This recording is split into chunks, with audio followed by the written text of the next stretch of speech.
ahead and get started. So, as Dr. Columbia said, my project was called the Junior Space Agency, an opportunity for STEM exploration. My advisor was Dr. Eriglu in electrical engineering. So to sort of give you, excuse me, a little background on what I hope to do, really, it kind of occurred to me that the sort of critical point for students' mathematical education seems to happen somewhere between 5th and 8th grade. And what I really mean by that is middle school students are starting to take that big, nasty class, algebra. So you go from adding, subtracting, dividing, to all of a sudden this alphabet soup that is somehow mathematics. And that can be really distracting, and it can be challenging, overwhelming. And at least for me personally, it was hard for me to keep going with math without having some sort of concrete tie as to what I was learning. And so I did a little bit of research, and as it turns out, I wasn't the only one who felt that that was sort of a tipping point between either continuing on and succeeding with math or starting to fall behind. And actually there's a direct link between middle school mathematics education and high school completion. So not only do students who start to fall behind in middle school have a hard time learning math and staying ahead of the ball, but they also have a hard time graduating from high school.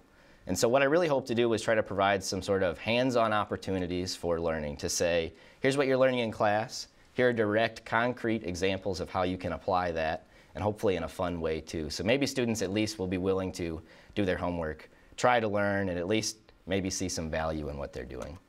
So to do that, I really hope to make this sort of sustainable after-school program where middle school kids could get involved, do some hands-on research, do some projects, and also get to meet some mentors from IPFW to sort of give them a taste of what college life might be like, what they could study after high school. And really I wanted to do that with STEM fields. So my program, I hope to try to make it focused on electromagnetics, mechanics, and some sort of design. And so it wasn't my goal that the students who would participate in this program would come out being full-fledged engineers, knowing how to do mathematical kinematics equations, projectile motion. That wasn't really the point. The point was to get them excited. So we'd do those things. If they learned, great. If they just learned that they thought it was neat and they want to learn about it later, that was great too. So to do this, sort of set up this program where we'd have 8 missions, so we called it. And in each of these missions, it was an after-school program where kids would get to do some sort of experiment, some sort of project, and also they would learn about a career path related to what they were doing that day.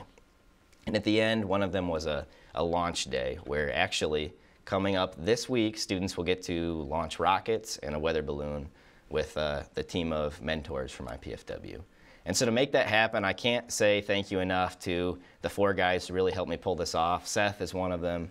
Thanks, Seth, so much. As part of this program, I was actually able to get a grant and hire 4 students from IPFW to really do the heavy lifting on this project and make it happen. It wouldn't have happened without them. Thank you so much. The 4 guys, Jackson Jaworski, he's a mechanical engineering student. Seth is in civil engineering. Quentin Lentz is in electrical and computer engineering, and William Relu, he's in physics. And so we had a little bit of a multidisciplinary team, and everyone was able to sort of contribute in their own neat way. Everyone brought different ideas to the table. And honestly, one of the most exciting parts for me about this project was interviewing people to come and do this. It was so cool to actually get to hire someone. And the best part is that they've done an awesome job, and it's really cool to see them work together. And so I just want to say thank you to the 4 of you. So to actually make this happen, so I was paying people, needed to have some funding to do that, and got really lucky. Actually last year was awarded a NASA grant for $15,000 to pull off the project. As part of that, the requirements, when I actually wrote the grant, and Dr. Eriglu helped me take care of this, is that we would create sort of progress reports throughout the project to make sure they knew we were staying on track. And at the end, for the program that we developed, we would actually make a teacher's manual. So if the 5 of us disappear and don't want to do this again, we have materials provided so someone else can come back and carry on, know exactly what we did wrong, what we could have done better to try to make the program good and continue on. So we started looking for locations about last fall, trying to find a place that we could go and actually hold this program. And we got really lucky to find a school like Crestview Middle School in Huntington. Originally, we hoped to find a school in Fort Wayne that would be close by and easy for us to work with, but I can't tell you how challenging it was to find a middle school that was willing to let us come in and do something for free.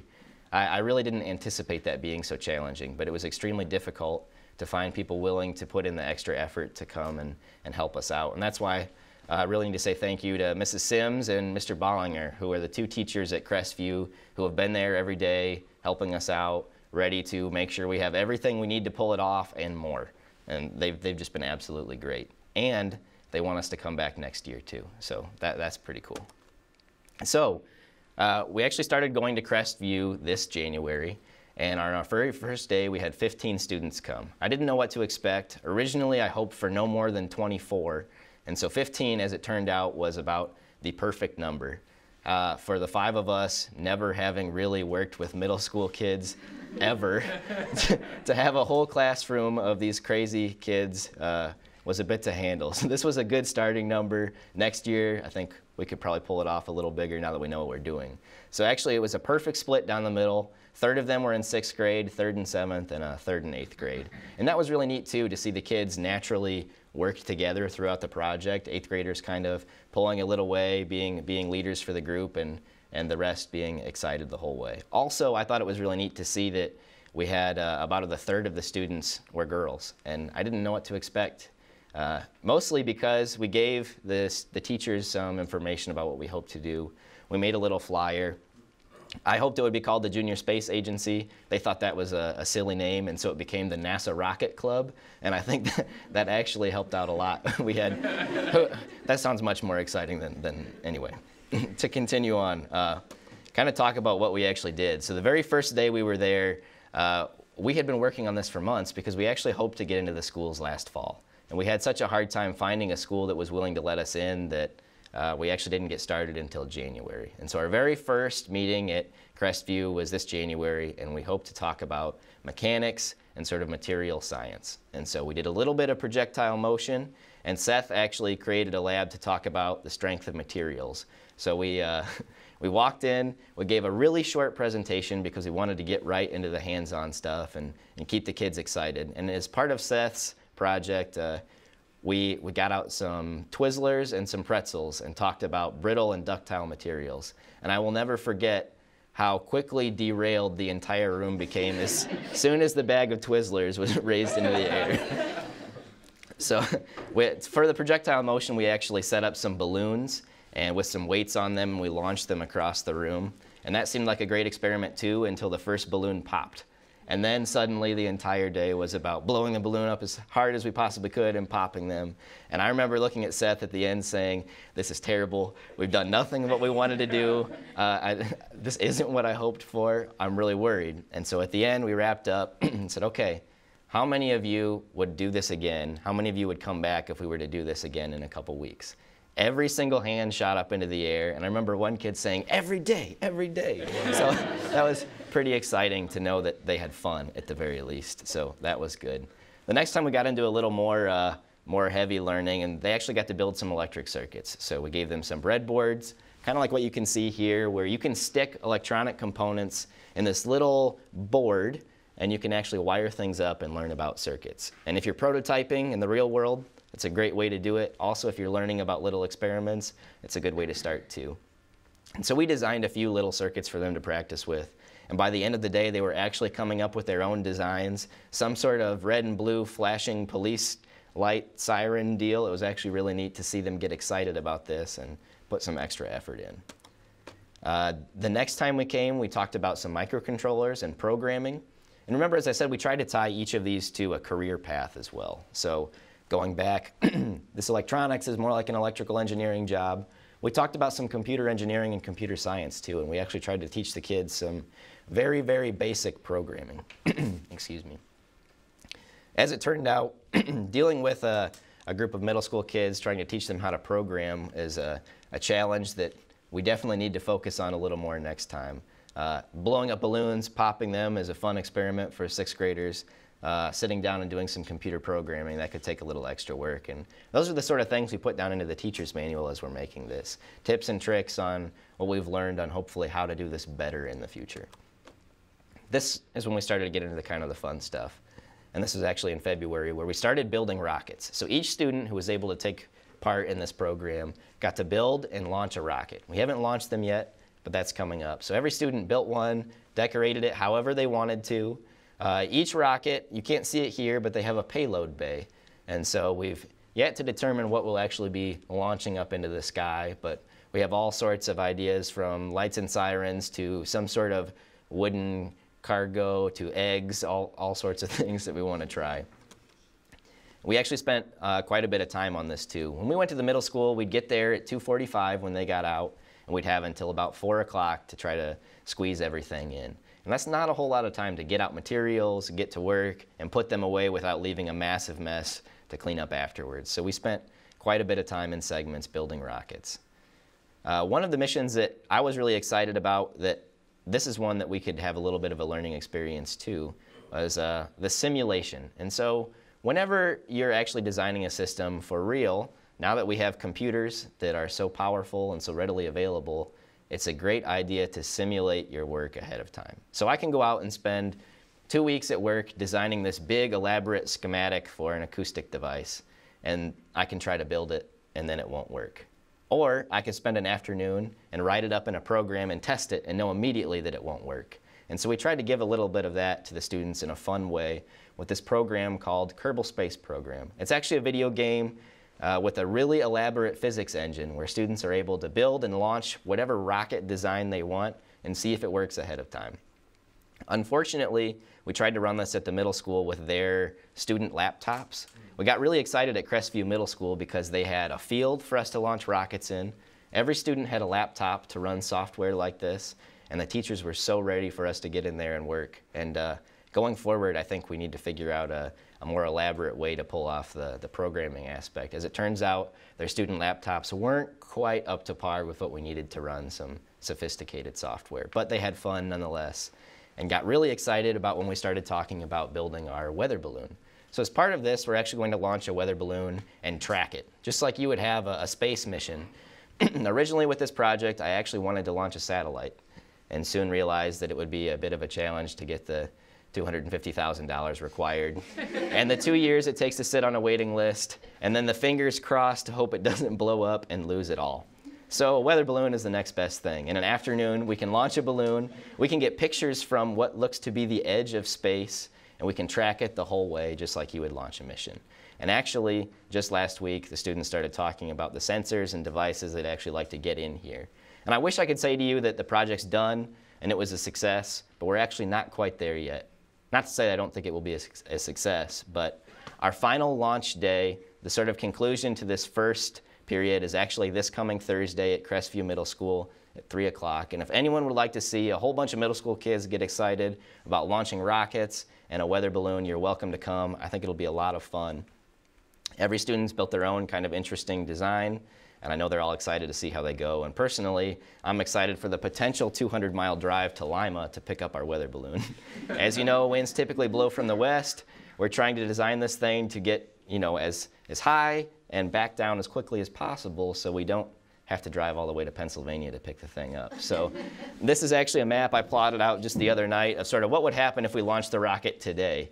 And it doesn't look like it's very windy out, but at 60,000 feet, the winds kind of make a bit of a difference. So that'll be interesting to see on Thursday, and it'll be fun to track and have the students be able to watch with live updates where their package is and see what's happening.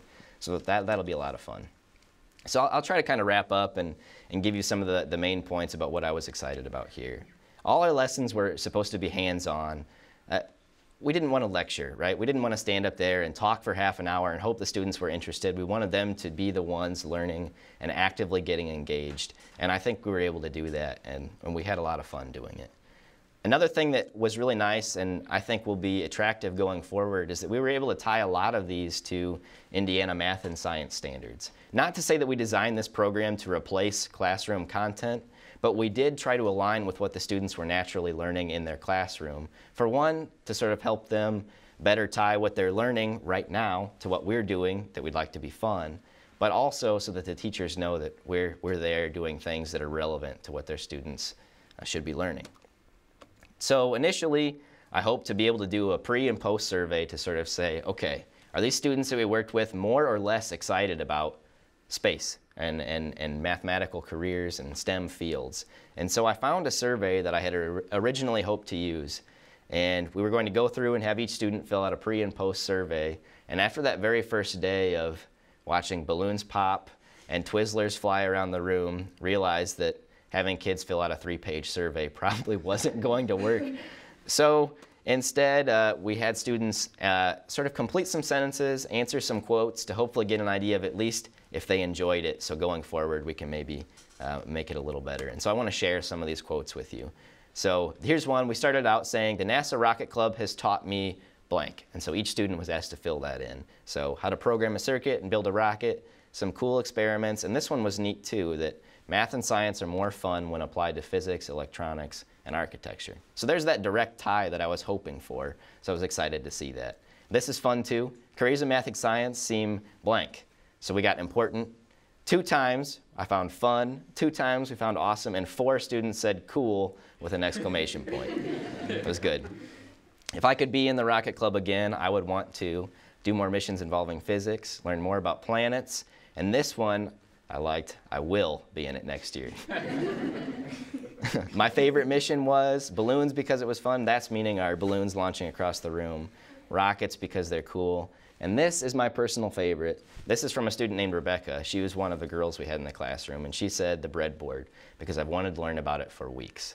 That was pretty neat to see a middle school age girl excited about math and science and engineering. That was neat. Here's a quote from Mrs. Sims, our main advisor there.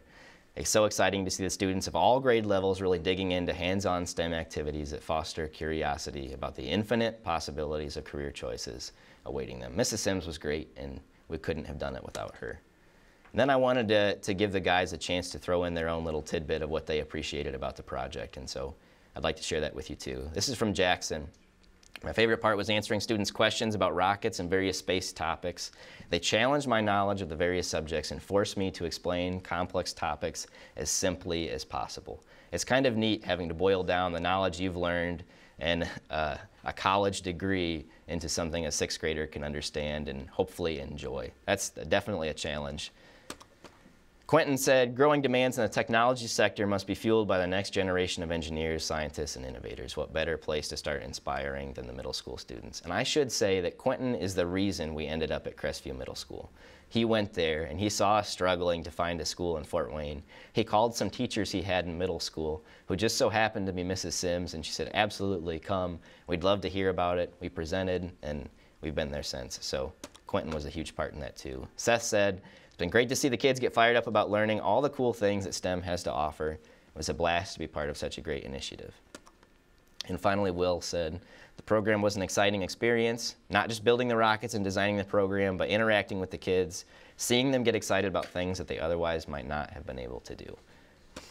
And so with that, I want to say thank you. And don't forget that we're launching rockets Thursday, 3 p.m., Crestview Middle School.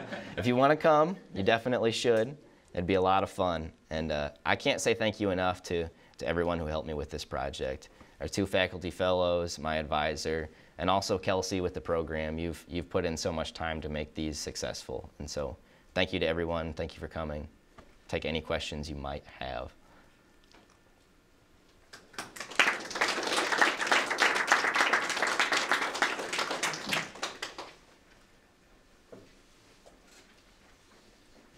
Sure. So it sounded like a lot of the kids were really excited and really wanted to be able to do this again next year. So are you going to be able to provide that opportunity for like another class of people to do Rocket Club? And if so, will they be able to do it at Crestview again? Really hoping so. Personally, I won't be able to take part in the project next year. However, 2 of the student mentors are excited and want to do it again next year. Also, the teachers are willing to have us. So one thing I didn't really talk about is the budget structure for this project. Most everything we purchased are reusable materials. So very limited amount of expenses will have to be raised next year to continue the program on like we did. And so over the summer, some of the guys are planning to get together and kind of take care of those things. So I certainly hope so, and the hooks are in place for us to be able to do that. Sure. You mentioned that you covered stuff in very brief and sort of gave an overview. Do you think that it was more important to get them excited, or more important to actually teach them the material as you intended initially? I think it was more important to get them excited, right? And that was sort of my intention from the beginning. And I hope to do that by actually going into a little bit of depth about some programs. But remember, this is right after school. And so they've been sitting there for 8 hours learning all day, and I wanted this to be fun. And so we did go into detail, and we got a ton of really challenging questions from the students too about, oh, so what happens when the balloon goes up into the sky, and well, how does it come back down? And then someone would start to say, oh, well, you have to understand that the fluid mechanics of the atmosphere might push it around this way. And it's from a sixth grader. And so it was challenging, but they were excited. And that was what I wanted to see. And I think we did that. Which one was your favorite mission? Personally, I'm excited for the launch day coming up. I think that'll be sort of the culmination. Okay, it could go horribly wrong, but I think even that it'll be a lot of fun. You had to actually change from that survey approach to just getting quotes. Right. If you would have known, at the very beginning that the giving of the survey would, basically be handled like Twizzlers, what would you have done differently to augment what you actually did see from those quotes? So the quotes were really, it was easy to get them to follow through with that, right? Starting the sentence out and asking them to finish it makes it easy rather than saying, what do you think about this? And kind of open-ended. But I think probably going forward, establishing sort of triggered questions that we'd like to ask, simple like what you saw, but asking the same questions, beginning and end, maybe even in the middle to try to track to see how things change. And I think we'd be able to do that and hopefully see a little bit of variation there. If you had started in the fall, Austin, did you plan to go the entire year or just one semester? We had, and actually our program became a bit condensed since we didn't start until January. I don't know if anyone remembers last year, we'd originally planned on 12 of these missions, spaced a little farther apart and in a little more detail, and due to time, we had to cut out some of that material, condense it into a few shorter sections, but having learned that actually building of the rockets took far longer than we anticipated it, doing a year-long program I think would be a good way to go. And I think with the material we had originally planned on, based on the sort of extra time we had to spend on what we did, I think we could easily fill in a full year and get a lot out of it. An hour and 15 minutes is awfully short. It was tight, but even so, parents are ready to pick the kids up, and they can only handle so much in a day, so it seemed to be a good time frame for what we had. You mentioned you had some issues with the Arduino boards, or with the programming element. What do you think you would do differently if you had to redo that part?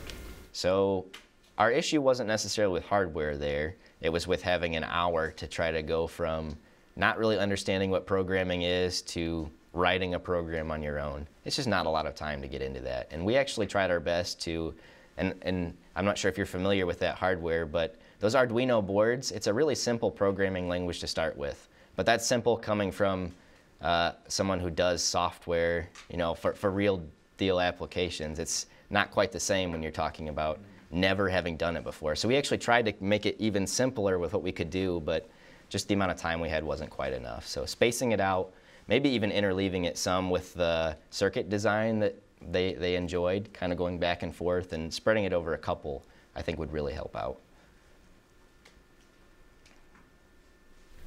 I came in late and I apologize, I may have missed something, but you said it took a while to build the rockets themselves. Is there a way to incorporate like a 2D printing into rocket parts and things or not? Absolutely. And Seth actually went out on his own and designed a trivia game for the students to do, sort of like a Jeopardy. And the prize was a 3D printed trophy with a rocket on top. And so we could definitely do that moving forward. And actually we had talked about doing some of that for our weather balloon design. So we could definitely incorporate some of that.